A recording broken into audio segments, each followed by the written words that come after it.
नमस्कार दोस्तों, आज हम मध्य प्रदेश के एक ऐसे जिले के बारे में चर्चा करने जा रहे हैं जो कि आता तो इंदौर डिवीजन के अंदर है, लेकिन यहाँ की जो मोस्टली पॉपुलेशन है वो शेड्यूल्ड ट्राइब की है, अनुसूचित जनजाति की है। जी हाँ, आज मैं आपके साथ चर्चा करने वाली हूँ मध्य प्रदेश के सबसे पश्चिमी जिले अलीराजपुर के बारे में। अलीराजपुर की बात की जाए तो 2008 के पहले ये एक जिले के रूप में अस्तित्व में नहीं था। 17 मई 2008 को झाबुआ जिले से अलग करके अलीराजपुर को एक नया जिला घोषित किया गया था और तब से लेकर के ये मध्य प्रदेश के सबसे पश्चिमी जिले के रूप में मौजूद है। अलीराजपुर की बात करें तो आपको पता है कि ये इंदौर डिवीजन के अंदर आता है, लेकिन अलीराजपुर के इर्द गिर्द कौन कौन से क्षेत्र स्थित है तो आपको बताना चाहूंगी कि अलीराजपुर के उत्तर में आपको झाबुआ जिला मिलेगा, इसके पूर्व में स्थित है धार जिला, दक्षिण पूर्व में स्थित है बड़वानी जिला। और ये तो मध्य प्रदेश के जिले थे। जो आपका अलीराजपुर जिला है ये भारत के दूसरे स्टेट्स के साथ भी बाउंड्री बनाता है। बात करें हम गुजरात राज्य की तो अलीराजपुर के पश्चिम में गुजरात राज्य है, यानी गुजरात राज्य के साथ भी बाउंड्री बनाता है और इसके दक्षिण में महाराष्ट्र स्टेट है। आपके एग्जाम के पॉइंट ऑफ व्यू से एक क्वेश्चन मैं आपको बताना चाहूंगी कि वह कौन सा जिला है मध्य प्रदेश का जो कि गुजरात और महाराष्ट्र दोनों ही स्टेट के साथ बाउंड्री बनाता है, तो अलीराजपुर वो जिला हो जाएगा। बात करें अलीराजपुर जिले के अंदर स्थित तहसीलों की तो इस जिले के अंदर टोटल 5 तहसीलें हैं। अगर इन तहसीलों को देखोगे तो एक तहसील उनमें से है भाभरा। भाभरा बड़ी फेमस जगह है, बचपन से ही पढ़ते आ रहे हैं। हमारे एक स्वतंत्रता सेनानी थे, फ्रीडम फाइटर थे, जिनका नाम था चंद्रशेखर आजाद। चंद्रशेखर आजाद जी का जन्म भाभरा में ही हुआ था और इसी वजह से अब इस भाभरा तहसील का नाम बदलकर, इस भाभरा गांव का नाम बदलकर रख दिया गया है चंद्रशेखर आजाद नगर। तो ये तो हो गई तहसीलों की बात। इसके अलावा अगर हम यहाँ पर लोकसभा सीट की बात करें तो यहां पर एक लोकसभा सीट है और 2 विधानसभा की यहां पर सीटें मौजूद हैं। यहां का जो एरिया है वो लगभग 3182 किलोमीटर स्क्वायर का है और कहीं ना कहीं बहुत दुर्गम क्षेत्र है ये, है ना, एक पहाड़ी इलाका है ये। और इसके अलावा यहां की पॉपुलेशन की बात की जाए तो लगभग 2011 की जो जनगणना थी उसके अनुसार 7 लाख से भी ज्यादा की यहां पर जनसंख्या मौजूद है। लेकिन ओवरऑल अगर हम यहां के सेक्स रेशियो और लिटरेसी की बात करेंगे तो जहां पर एक और अगर हम लिटरेसी की ओर बढ़ेंगे तो पूरे भारत का सबसे कम साक्षर जिला हमारा मध्य प्रदेश का अलीराजपुर ही है। जी हाँ, मध्य प्रदेश का अलीराजपुर न केवल मध्य प्रदेश के अंदर बल्कि पूरे भारत के अंदर ऐसे उन जिलों में शुमार है जहां की लिटरेसी रेट, जहां पर साक्षरता दर सबसे ज्यादा कम है और ये बहुत ज्यादा सोचने की बात है। इसके अलावा लिटरेसी भले ही कम हो, लेकिन अगर हम सेक्स रेशियो की बात करेंगे, अगर हम लिंगानुपात की बात करेंगे तो यहाँ का लिंगानुपात काफी अच्छा है और यहाँ पर 1000 पुरुषों के मुकाबले लगभग 1009 महिलाएं हैं। तो यानी कि यहाँ का सेक्स रेशियो कितना है? यहाँ का सेक्स रेशियो है 1009। अब चलिए बढ़ते हैं यहाँ के इतिहास की ओर। तो मैंने आपको बताया कि 2008 के पहले जिले के रूप में ये अस्तित्व में नहीं था, लेकिन अगर हम उसके भी पहले की बात करें यानी अंग्रेजों के टाइम की या फिर अंग्रेजों के टाइम के पहले की भी बात करें तो मैंने आपको बताया कि ये एक आदिवासी बहुल क्षेत्र है। प्रतिशत की दृष्टि से मध्य प्रदेश के अंदर सबसे ज्यादा एसटी परसेंटेज अलीराजपुर जिले में ही पाया जाता है। अलीराजपुर जिला चूंकि आदिवासी बहुल जिला है इसलिए लंबे टाइम तक यहाँ पर आदिवासी शासकों ने ही शासन किया था। इस राज्य की स्थापना के विषय में अभी मतभेद है। कुछ लोग कहते हैं कि आनंद देव ने इस राज्य की स्थापना करी थी, जबकि कुछ लोग कहते हैं कि उदय देव ने इस राज्य की स्थापना करी थी। यहाँ पर है अली का किला। अली के किले की वजह से, अली नाम की वजह से ही इस जगह का, इस स्थान का नाम अलीराजपुर रखा गया। 1818 तक ये जो हिस्सा है ये अंग्रेजों के कब्जे में हो गया था, अंग्रेजों के अधिकार में हो गया था। लेकिन जब हमें स्वतंत्रता मिलती है 1947 के बाद तो इस क्षेत्र को भारतीय संघ में शामिल कर लिया जाता है और 1956 में जब मध्य प्रदेश का फॉर्मेशन किया जाता है तो इसे झाबुआ के अंदर शामिल किया जाता है और 2008 में इसे झाबुआ से अलग करके मध्य प्रदेश के अंदर एक जिले के रूप में इसे ला दिया जाता है।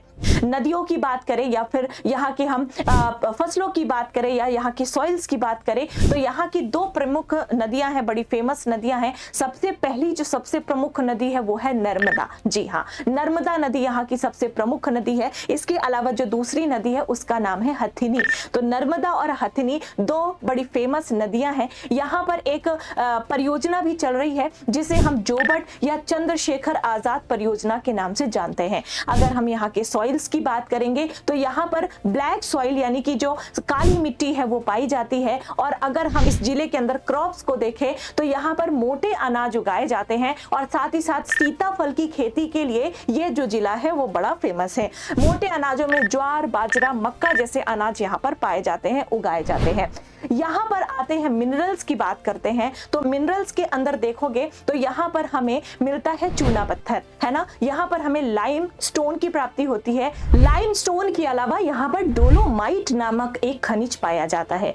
अगर हम इंडस्ट्रीज की बात करेंगे तो ना के बराबर यहाँ पर उद्योग लगे हुए हैं। इनफैक्ट यहाँ के लोगों को मजदूरी भी इनके क्षेत्र में नहीं मिल पाती है। इन्हें दूर दराजों में दूसरे स्टेट्स में जाना पड़ता है मजदूरी करने के लिए। अभी हाल में न्यूज में भी काफी ज्यादा चर्चा में रहा था ये स्थल। तो बहरहाल अभी हमें जरूरत है यहाँ की लिटरेसी रेट को बढ़ाने के लिए हमें यहाँ पर प्रयास करने चाहिए। साथ ही साथ रोजगार बढ़ाने के लिए, लोगों को रोजगार मिल सके। दूर दराज क्षेत्रों में इनफैक्ट अपने परिवारों के साथ ये मजदूरी करने के लिए दूसरे क्षेत्रों में जाते हैं और वहां पर जब इनका काम खत्म हो जाता है तो ये अपने घर आ जाते हैं। कई क्षेत्र तो ऐसे हैं आज भी अलीराजपुर के इतने पिछड़े क्षेत्र हैं कि वहां पर लोगों को खाने की जो वस्तुएं हैं वो भी नहीं मिल पाती है। गेहूं, बाजरा, मोटे अनाजों का भी कहीं ना कहीं उन्हें अभाव का सामना करना पड़ता है।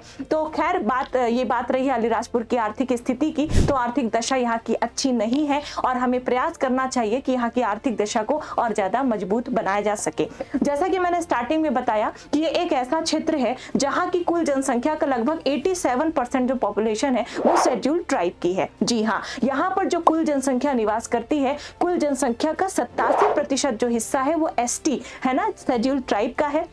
अगर हम शेड्यूल्ड ट्राइब की बात करें तो बेसिकली यहाँ पर भील जनजाति पाई जाती है, जो कि आपके एग्जाम के लिए भी काफी ज्यादा इंपॉर्टेंट है। भील जनजाति यहाँ पर निवास करती है और भील जनजाति की ही कुछ उपजातियां हैं, जैसे भीली है, भिलाला है, बरेला है, ऐसी कुछ उपजातियां इन क्षेत्रों में निवास करती हैं। और जो भील ट्राइब है, भील ट्राइब के द्वारा एक पर्व मनाया जाता है जिसका नाम है भगोरिया पर्व। भगोरिया पर्व पूरे देश में बड़ा फेमस है। अलीराजपुर में और झाबुआ जिलों में ये मनाया जाता है और हाल ही में मध्य प्रदेश सरकार ने घोषणा भी की है कि भगोरिया पर्व को राजकीय पर्व घोषित किया जाएगा। होली के टाइम पर यह पर्व सेलिब्रेट किया जाता है। इसके अलावा अलीराजपुर में एक ऐसी मुर्गे की प्रजाति पाई जाती है जिसकी जो मांस है वो काली होती है और काफी ज्यादा उसमें प्रोटीन पाया जाता है। उस मुर्गे को कड़कनाथ मुर्गे के नाम से जाना जाता है। और बड़ी अच्छी बात है कि कड़कनाथ मुर्गे के लिए 2018 में अलीराजपुर को जीआई टैग भी दिया गया था। ये बहुत एक फैक्चुअल कह सकते हैं, फैक्चुअल डेटा है आपके लिए। 2018 में कड़कनाथ मुर्गे के लिए अलीराजपुर को जीआई टैग भी मिल चुका है। अब आ जाते हैं हम यहाँ के टूरिज्म में। तो ये एक पहाड़ी इलाका है, पहाड़ी क्षेत्र है। यहाँ पर आपको कुछ वाटरफॉल्स मिल जाएंगे, जैसे कट्ठीवाड़ा वाटरफॉल यहाँ पर बड़ा फेमस है, खंबा वाटरफॉल बड़ा फेमस है। यहाँ पर एक शिव मंदिर है जो कि परमार राजाओं ने बनवाया था और साथ ही साथ एक लक्ष्मणी तीर्थ नामक आपको यहाँ पर मंदिर मिल जाएगा जो कि बड़ा फेमस है। तो ओवरऑल अगर हम बात करें तो इस क्षेत्र में जो जनजाति पाई जाती है, जनजातियों की अपनी संस्कृति भी अलग होती है, आपको पता है। यानी अलीराजपुर में एक अलग ही संस्कृति देखने के लिए मिलती है। लेकिन फिर भी जो आज पिछड़ेपन के जो कारण है उन कारणों की पड़ताल करनी चाहिए और उन्हें दूर करने, उन्हें पिछड़ेपन को दूर करने की हमें हर संभव कोशिश करनी चाहिए। अलीराजपुर से जुड़ा हुआ ही है झाबुआ जिला। आपको पता है कि झाबुआ से ही अलग करके अलीराजपुर को बनाया गया था। झाबुआ में भी कुछ ऐसी ही स्थिति है, लेकिन फिर भी झाबुआ से भी ज्यादा अलीराजपुर में हालात बहुत ज्यादा बदतर हैं। जो सिटीज हैं, जो शहर है, वहां पर तो फिर भी आपको कुछ चीजें ठीक मिलेंगी, लेकिन जो दूर दराज के गांव हैं वहां पर ना तो परिवहन की कोई सुविधा है, ना तो उनको कोई भी वस्तु जो मतलब मूलभूत जो चीजें होती हैं, रोटी, कपड़ा, मकान, ये भी उनको इजीली नहीं मिल पाता है। तो कोशिश करनी है हमें कि उस क्षेत्र को भी डेवलप किया जाए ताकि हर कोई हमारे पास मौलिक अधिकार है, हमारे पास जीने का अधिकार है, हमारे पास पढ़ने लिखने का अधिकार है, हमारे पास बहुत सारे जो अधिकार हैं, राइट्स हैं, वो हमारे संविधान के द्वारा हमें दिए गए हैं। लेकिन उन अधिकारों से उन्हें वंचित ना होना पड़े, हम सभी को मिलकर ये प्रयास करना चाहिए। तो आपको ये जानकारी कैसी लगी कमेंट में जरूर बताइएगा। मध्य प्रदेश के अगले किसी नए डिस्ट्रिक्ट के साथ और उससे जुड़ी हुई भी सारी जानकारी मैं आपको प्रोवाइड करूंगी, जो कि एक जानकारी के तौर पर अगर आप लेंगे तो भी आपके काम आएगा, अगर आप एग्जाम के पॉइंट ऑफ व्यू से पढ़ेंगे तो भी आपको बहुत ज्यादा आनंद आएगा। So thank you so much and good luck.